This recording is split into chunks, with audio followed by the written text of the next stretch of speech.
s trojicom odabranih na gori preobraženja. Upravo nakon što si najavio da neki neće okusiti smrti prije nego dođeš, izabireš me da pođem s tobom, izabraniče očev ljubljeni.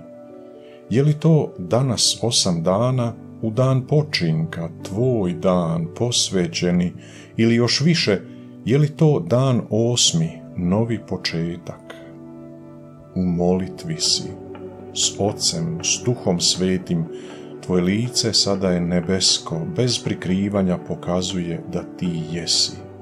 I tvoje odijelo blješti bjelinom, primaš me u tajnu svoje molitve gore u visinama na gori.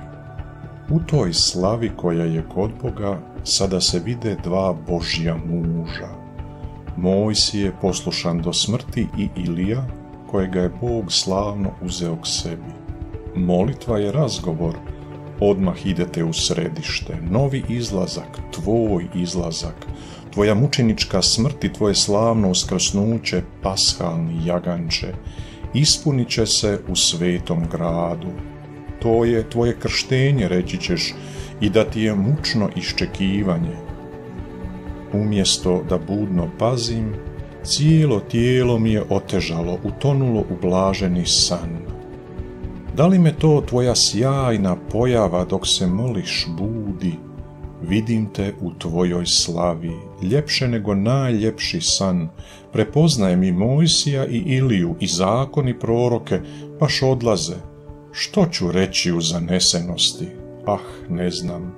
Lijepo mi je, mio san, tvoja nebeska slava. Predlažem sjenice kao za blagdan. I to je spomen na izlazak. Kad eto, dok još govorim, stiže oblak, potpuno nas prekriva i mi smo u njemu. Zbog toga me hvata strah, premda je oblak od početka znak Božje prisutnosti. Učitelju, Gospodaru, zapovjedi mom srcu i mojoj pameti da se sa svom pažnjom zaustave u svetom času.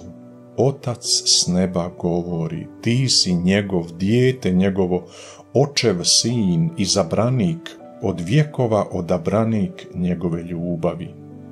Bilo je to već kod krštenja na Jordanu, bit će to kod tvojega izlaska, kad Otac u uskrsnuću potvrdi da si njegov. Evo i sada, tebe, jedino tebe, vrijedi u svemu i do kraja slušati, tebi vjerovati. Učitelju, Gospodaru, daj mi da svom dušom poslušam očev vječni glas.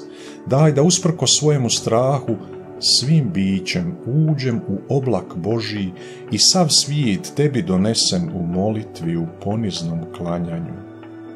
I zanijemijet ću, ušutjeti dublje od Oca Krstiteljeva na početku i kad mi samo ti ostaneš, čuvat ću svetu tajnu o svemu što si mi pokazao.